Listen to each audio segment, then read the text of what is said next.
Hello everyone, my name is Damini and I welcome you all in my YouTube channel. हम लोग कर रहे हैं कार्बन एंड इट्स कंपाउंड्स और ये है part 2 carbon and its compound chapter का। इसमें हम लोग कार्बन के बारे में काफ़ी कुछ जान चुके हैं कि कार्बन हमारे लिए कितना इम्पॉर्टेंट है, इसकी वैलेंसी कितनी है और इसका एटॉमिक नंबर के बारे में भी हमें पता है। आज हम पढ़ेंगे कार्बन में बॉन्डिंग किस तरह की होती है। दो टाइप के बॉन्ड हमने पढ़े थे, आयनिक बॉन्ड और कोवलेंट बॉन्ड, जिसमें हमें पता है कि कार्बन कौन सी बॉन्डिंग शो करता है। कार्बन में कोवलेंट बॉन्ड होते हैं। इसकी बॉन्डिंग के बारे में फिर से स्टार्ट करने से पहले हम लोग इसके बारे में जान लेते हैं कि कार्बन में होती है टेट्रावैलेंसी। टेट्रावैलेंसी का मतलब, टेट्रा का मतलब हमेशा होता है 4, यानी कि इसकी वैलेंसी कितनी है, 4 है। हमें पता ही है, आप लोगों को मैंने पहले भी बताया था कि कार्बन का एटॉमिक नंबर 6 होता है। यानी कि अगर इसकी हम लोग कॉन्फ़िगरेशन लिखने लगते हैं तो अंदर वाले शेल में इसमें 2 इलेक्ट्रॉन्स होंगे, जबकि बाहर वाले शेल में इसमें 4 इलेक्ट्रॉन होंगे। यानी कि क्योंकि इसके बाहर वाले शेल में 4 इलेक्ट्रॉन है, तो अपनी वैलेंसी को पूरा करने के लिए इसे और कितने इलेक्ट्रॉन्स की ज़रूरत है, 4 और इलेक्ट्रॉन्स की ज़रूरत है, ताकि इसमें नोबल गैस कॉन्फ़िगरेशन आ सके और ये पूरी तरह से वैलेंस हो सके। इसका मतलब क्या हुआ, यानी कि कार्बन या तो 4 इलेक्ट्रॉन लूज़ करे या फिर 4 इलेक्ट्रॉन्स गेन करे, ताकि इसमें नोबल गैस कॉन्फ़िगरेशन आ सके, ये पूरी तरह से स्टेबल हो सके। लेकिन अगर इसे 4 इलेक्ट्रॉन गेन करने होंगे, हमें पता है अगर कोई चीज़ इलेक्ट्रॉन गेन कर रहा है तो उसे हम क्या बोल देते हैं, एनायन बोल देते हैं। तो अगर ये 4 इलेक्ट्रॉन गेन करता है कार्बन, तो कार्बन के पास कितने न्यूट्रॉन्स हैं, हमें पता है इसमें इलेक्ट्रॉन कितने थे, 6 थे। यानी कि इसके अंदर न्यूक्लियस के अंदर जो प्रोटॉन है वो भी कितने होंगे, 6 प्रेजेंट होंगे। जितने इलेक्ट्रॉन होते हैं उतने ही प्रोटॉन होते हैं ना, तो इसमें 6 ही प्रोटॉन होंगे। तो क्या होगा, अगर 4 और इलेक्ट्रॉन आ गए तो इसके पास टोटल कितने इलेक्ट्रॉन हो गए, एक तो 6 पहले से थे, 4 और इलेक्ट्रॉन आ गए, कितने टोटल हुए, 10 हो गए टोटल। लेकिन हमें पता है कि अंदर जो प्रोटॉन है, ये प्रोटॉन ही इनको क्या करते हैं, होल्ड करते हैं इन इलेक्ट्रॉन्स को।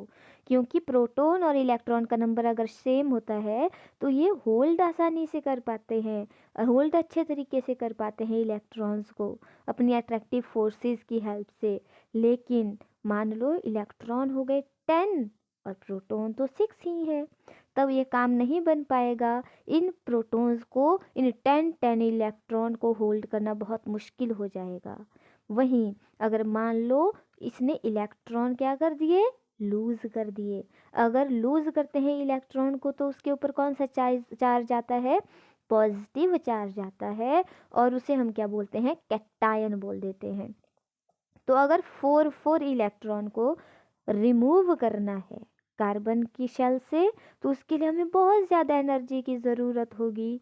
इसलिए इस समस्या का हल करने के लिए क्या करता है कार्बन, कार्बन अपने इन 4 इलेक्ट्रॉन जो इसके पास खाली हैं पड़े हुए, उन इलेक्ट्रॉन्स की कर देता है शेयरिंग, किसी और चीज़ के 4 इलेक्ट्रॉन के साथ शेयरिंग कर देगा।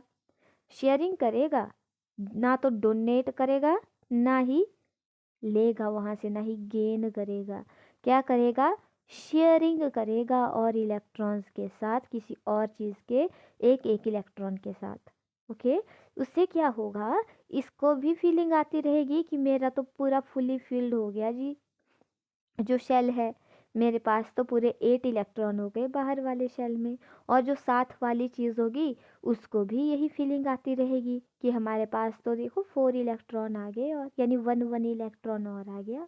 और वो भी खुश, ये भी खुश, क्या कर रहे हैं, ये शेयरिंग कर रहे हैं। क्योंकि इसे ही तो हम लोग कोवलेंट बॉन्ड बोल देते हैं। मैंने पहले भी बताया था आपको कल की वीडियो में कि कोवलेंट बॉन्ड क्या होता है, तो शेयरिंग हो रही है इन वैलेंस इलेक्ट्रॉन्स की और ये स्टेबल हो जा रहा है। वही चीज़ हम लोगों ने यहाँ भी लिखी है, the atomic number of carbon is 6, और इसमें इलेक्ट्रॉनिक अरेंजमेंट होगी 2 और 4, यानी कि इसमें वैलेंस इलेक्ट्रॉन कितने हैं, 4 है। या तो गेन करे या फिर लूज़ करे इलेक्ट्रॉन्स को, तो इसलिए इनको गेन करना या लूज़ करना बहुत डिफ़िकल्ट हो जाएगा इस कार्बन के लिए। वो मैंने बता दिया आपको क्यों, तो इसलिए वो बनाता है कोवलेंट बॉन्ड।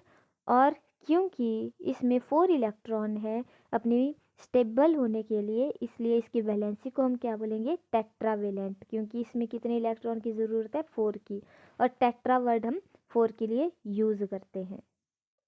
तो कोवलेंट बॉन्ड कैसे बनता है, बाय शेयरिंग ऑफ इलेक्ट्रॉन्स बनेगा कोवलेंट बॉन्ड।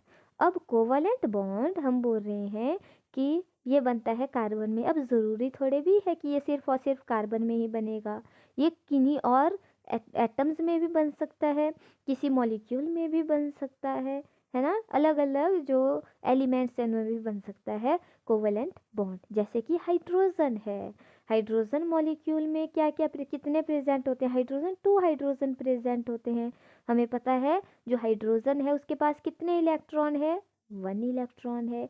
अब इसको स्टेबल होने के लिए क्या चाहिए, एक और इलेक्ट्रॉन की ज़रूरत है, क्योंकि जो सबसे अंदर वाला शेल होता है उसमें कितने इलेक्ट्रॉन होने चाहिए, 2 इलेक्ट्रॉन्स होने चाहिए। तो ताकि इसके पास भी 2 इलेक्ट्रॉन आ जाएं, तो इसलिए ये क्या करता है, एक और हाइड्रोजन के साथ क्या कर लेगा, शेयरिंग कर लेगा, शेयरिंग की, और ये क्या बन गया, H2 बन गया, राइट। शेयरिंग करने के बाद क्या बन गया, H2 बन गया। किसकी क्या, कौन सा बॉन्ड है ये है कोवलेंट बॉन्ड हाइड्रोजन के केस में। तो इस तरीके से इनमें बॉन्ड को हम लोग यूँ भी शो कर सकते हैं। और बॉन्ड कैसा बना, इसमें सिंगल बॉन्ड बना, क्योंकि कितने इलेक्ट्रॉन्स की शेयरिंग हो रही है, यहाँ सिंगल सिंगल इलेक्ट्रॉन्स की ही शेयरिंग हो रही है। अब बात आती है कि डबल बॉन्ड भी बन सकता है। अगर हम ऑक्सीजन की देखें एटॉमिक नंबर, तो ऑक्सीजन का एटॉमिक नंबर होता है 8। अगर ऑक्सीजन का एटॉमिक नंबर 8 है, तो इलेक्ट्रॉन्स किस तरीके से होंगे इसमें अरेंज, सबसे अंदर वाले में 2 और बाहर वाले में कितने प्रेजेंट होंगे, 6। यानी कि इसको कितने इलेक्ट्रॉन्स की ज़रूरत है, 2 इलेक्ट्रॉन्स की ज़रूरत है। तो ये भी क्या करेगा, ऑक्सीजन भी अपने इन 2 इलेक्ट्रॉन्स के साथ क्या बोलेगा, एक और ऑक्सीजन को कि चलो शेयरिंग कर लेते हैं, एक और ऑक्सीजन के साथ अपने 2 इलेक्ट्रॉन्स की शेयरिंग करेगा और उसकी वैलेंसी हो जाएगी कंप्लीट। तो क्योंकि 2 इलेक्ट्रॉन्स की शेयरिंग हो रही है, तो इसकी वजह से कौन सा बॉन्ड बन रहा है, यहाँ पर डबल बॉन्ड बन रहा है, और इसका नाम क्या हो जाता है, O2 हो जाता है। वैसे ही अगर हम नाइट्रोजन का केस देखें, नाइट्रोजन में 7 इलेक्ट्रॉन प्रेजेंट हैं, तो अंदर वाले शेल में आ जाएंगे 2, बाहर वाले में आ जाएंगे 5। तो यानी कि नाइट्रोजन और यानी कि बाहर वाले में 5 हैं अगर बाहर वाले शेल में, तो इसको स्टेबलाइज होने के लिए कितने इलेक्ट्रॉन की ज़रूरत है, और 3 इलेक्ट्रॉन की ज़रूरत है। तो इस नाइट्रोजन को भी 3 इलेक्ट्रॉन की ज़रूरत है, इस वाले नाइट्रोजन को भी 3 इलेक्ट्रॉन की ज़रूरत है। तो ये क्या करेंगे, आपस में शेयरिंग कर लेंगे, बॉन्ड बना देंगे। और कौन सा बॉन्ड बना, ये ट्रिपल बॉन्ड बनेगा। एक चीज़ और याद रखना हमेशा कि ये जो ट्रिपल बॉन्ड होता है ये सबसे ज़्यादा स्ट्रॉन्ग बॉन्ड होता है। यहाँ पर देखिए ये आप लोगों को अलग अलग स्ट्रक्चर दिख रहे हैं, ये आपको एग्जाम में भी आ सकते हैं बनाने के लिए कि हाइड्रोजन का बनाइए स्ट्रक्चर। तो H2 हाइड्रोजन एटम्स किस तरीके से मिल रहे हैं, ये आपको यहाँ पर दिख रहा है हाइड्रोजन, ये प्लस, पता क्या साइन है यहाँ बीच में प्लस लिखा है, ये प्रोटॉन को डिनोट कर रहा है। हमें पता है इलेक्ट्रॉन को हम लोग नेगेटिव चार्ज से शो करते हैं और प्रोटॉन को हम पॉजिटिव चार्ज से शो करते हैं। तो एक मॉलिक्यूल जो हाइड्रोजन का है, यहाँ पर हाइड्रोजन का इलेक्ट्रॉन, ये एक और हाइड्रोजन का इलेक्ट्रॉन शेयरिंग की यहाँ पर, और ये 2 इलेक्ट्रॉन आपस में जुड़ गए। वैसे ही फ्लोरीन का आपको दिख रहा है, कार्बन का आपको दिख रहा है कि किस तरीके से इसमें बनता है, ऑक्सीजन और कार्बन के बीच में, फ्लोरीन और कार्बन के बीच में कैसे बॉन्ड बनते हैं। पॉज करके आप लोग देख सकते हैं इनके स्ट्रक्चर बाद में। अब बात आती है इलेक्ट्रॉन डॉट स्ट्रक्चर्स की। तो इलेक्ट्रॉन डॉट स्ट्रक्चर अगर बनाने हो तो मीथेन का फॉर्मूला होता है CH4। तो ये देखिए C कितने हैं, इसके पास 4 इलेक्ट्रॉन्स हैं, है ना, जिनकी शेयरिंग करवानी है। तो एक एक हाइड्रोजन का इलेक्ट्रॉन इन 4 के साथ ज्वाइन हो जाएगा और उसके बाद क्या होगा, शेयरिंग हो जाएगी इलेक्ट्रॉन्स की।